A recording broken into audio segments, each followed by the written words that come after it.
Bom, como todos nós sabemos, a pandemia do coronavírus vem mudando os hábitos de toda a população e também há uma alteração direta no consumo de energia. Empresas fechadas, mas as pessoas continuam dentro de casa, também, obviamente, consumindo energia. Para falar mais sobre esse assunto, gentilmente nos atende o presidente da Associação Brasileira de Distribuidores de Energia Elétrica, Marcos Madureira. Tudo bem, presidente? Bem-vindo à Jovem Pan, como vai? Bom dia, muito obrigado por essa oportunidade de estar compartilhando com vocês aí informações. Nós é que agradecemos. O senhor já tem alguma ideia do impacto? Há uma redução da energia elétrica, mesmo com as pessoas com o consumo em casa, as pessoas trabalhando em casa, deixando empresas, escritórios? Qual é o impacto inicial já? É possível fazer uma projeção, uma avaliação? Bom, nós temos tido uma redução, sim, de consumos. Você imagina que o setor de comércio, serviços, mesmo parte da indústria, eles têm paralisado ou reduzido bastante as suas atividades. Com isso, há uma redução que já se encontra em alguns lugares da ordem de 20% no consumo de energia elétrica. É claro que existe um aumento do consumo na classe residencial, mas ele não compensa essa redução que tem no setor produtivo.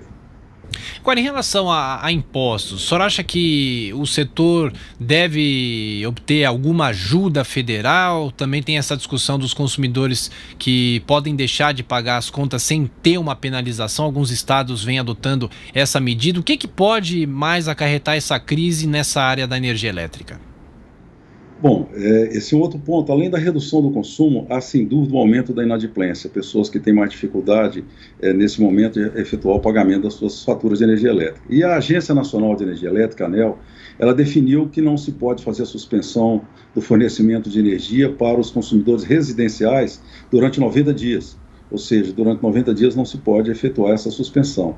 E é claro que a gente espera que aquelas pessoas que têm condições de efetuar o pagamento continuem fazendo, porque vão ter os ônus de correção monetária e mora aplicados. Mas isso, sem dúvida, traz um aumento na inadimplência também, é o segundo fator, né? E dentro da cadeia de entrada de recursos no setor elétrico, a distribuição, né, é quem tem esse papel, não é? A gente examina, por exemplo, uma fatura de energia elétrica, em R$100 da fatura de energia elétrica, só no entorno de R$18, em média, no Brasil, fica com a distribuidora de energia elétrica. O restante é custo de geração, transmissão, encargos e impostos. Então, toda essa cadeia fica com um recebimento menor pela distribuidora. O que se está buscando agora, nesse momento, é discutir qual é a maneira de se criar uma forma de manter esse fluxo, né, já que a gente tem tido esse impacto. Presidente Marcos Madureira, quem faz a pergunta agora para o senhor é Rodrigo Constantino, que está nos Estados Unidos. Constantino. Bom dia, presidente. Obrigado. É exatamente nessa linha que eu queria perguntar, né? A gente sabe que muita gente vai passar por dificuldade, pode não ter condições de pagar. Claro que tem também sempre a turma dos oportunistas, dos malandros que pegam a crise e usam como pretexto para não pagar. E, ao mesmo tempo, o Estado vem em socorro. Como é que está a situação de caixa dessas empresas? Cada um vai jogando a fatura para cima do outro, né? E como é que esse setor está preparado para aguentar esse rojão? Não, eu diria que nesse momento nós temos, sem dúvida, o impacto dos consumidores, aqueles que estão deixando de pagar a sua fatura de energia elétrica, e isso tem sido, até o momento, absorvido pelas distribuidoras. Nós temos mantido um diálogo contínuo com os ministérios de Minas e Energia, da Economia, a agência reguladora, para buscar uma solução para isso.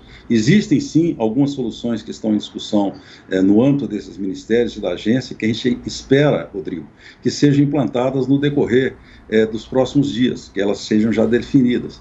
Entre elas existe, por exemplo, um ponto que está sendo estudado, que é criar a isenção para os consumidores de baixa renda, que são aqueles que hoje nós temos cerca de 9 milhões de consumidores, unidades consumidoras nessa categoria no Brasil, e que normalmente pertencem aos programas sociais, que estão dentro desses programas sociais do governo, e que já têm uma tarifa menor, e provavelmente o que se caminha é para que eles tenham isenção total dos valores da tarifa. Já é um apoio importante para essa categoria.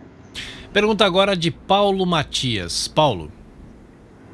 Presidente, a gente vê, como bem disse o Constantino, uma série de oportunismos, né? Gente jogando a culpa para um lado, para o outro e pouco se importando com quem vai pagar a conta, né? Mas também tem o lado das pessoas mais pobres, mais carentes, que realmente precisam de uma ajuda e de um olhar especial, principalmente nesse momento de crise, né? A gente viu o governador Wilson Witzel do Rio de Janeiro colocar em pauta a proposta da suspensão, né, do pagamento da energia elétrica, colocando a energia elétrica como uma questão essencial, assim como, por exemplo, água, né? Tem projeto de lei rolando, inclusive, no estado da Bahia para regulamentar isso, enfim, a gente vê essa zona jurídica brasileira em cada um dos estados, um querendo aparecer mais que o outro nessa ocasião. A pergunta que eu faço para o senhor é o seguinte: existe a possibilidade de um equilíbrio que ainda não foi proposto pelos governos? Há uma proposta no meio desse caminho em que possa equilibrar o setor financeiramente, mas também possa atender os mais pobres? E se essa proposta ainda não foi feita, qual seria? Eu tinha antecipado um pouco, Thiago, dizendo o seguinte, que existe sim uma proposta que está sendo feita para atender essa população de baixa renda. Nós temos uma iniciativa que está no âmbito do Poder Executivo, também existem algumas iniciativas também no Congresso, e que buscam para essa categoria, que é algo como 9 milhões de consumidores. Nós temos no Brasil algo como 84 milhões de unidades consumidoras como um todo. Dessas, 9 milhões estão dentro da categoria chamada baixa renda, aquelas unidades de menor consumo e pessoas que estão em programas sociais. Para ela, existe em andamento um estudo de uma medida de isentar esses consumidores do valor da sua fatura. A gente acredita que nos próximos dias, provavelmente, deveremos ter uma solução em relação a isso. Quanto a outros segmentos, o que é importante relatar é que aquelas pessoas que têm condições de efetuar o pagamento, estão sendo criados todos os mecanismos pelas distribuidoras para uso de tecnologia digital, para que se possa entrar em contato através de todas as alternativas de redes sociais que existem, para que elas possam se manter no dia. É importante isso. É importante porque esse fluxo de pagamento, ele, como eu estava dizendo, ele entra desde a distribuidora, passa para gerar, o recurso vai para a geração, vai para a transmissão, vai para os próprios governos que arrecadam esse recurso para ter suas ações que eles têm aí na área social, inclusive de saúde, etc. Presidente, como é que ficam os reajustes anuais da energia aqui no Brasil? As concessionárias têm que fazer esse reajuste, todo ano há essa comunicação aos próprios consumidores. O senhor acha que isso é possível adiar? O que o senhor acha que vai acontecer? E nem todas reajustam no mesmo período. Normalmente é no meio do ano, né? Mas nem todas se ajustam no mesmo período. Não é, isso depende muito do chamado aniversário da concessão. Cada empresa tem uma data, né, para fazer esse reajuste. Nós temos sim reajustes previstos nesse período, está sendo discutido também junto com a agência reguladora, com o Ministério de Minas e Energia, a forma de se estabelecer a maneira mais adequada para isso. Eu não tenho ainda uma definição, espero que nos próximos dias nós tenhamos uma definição sobre isso, mas o que está se buscando é criar a melhor forma de que, nesse momento, não exista um impacto para os consumidores nesse momento, mas que não se pode também deixar de imaginar que as empresas têm seus custos, elas têm a necessidade de, inclusive, reaver custos que já foram despendidos por essas empresas. Perfeito. Conversamos aqui no Jornal da Manhã com o presidente da ABRAD, Associação Brasileira de Distribuidores de Energia Elétrica, Marcos Madureira. Presidente, muito obrigado por nos atender e voltaremos a nos falar mais vezes. Até a próxima. Muito obrigado pela atenção e, mais uma vez, dizer que as distribuidoras estão mantendo de maneira segura todo o fornecimento de energia. Essa é a nossa prioridade, inclusive para áreas hospitalares e outras que tenham necessidade, e inclusive para o consumidor que está dentro de casa. Nosso desejo é continuar prestando esse serviço da melhor forma. Obrigado.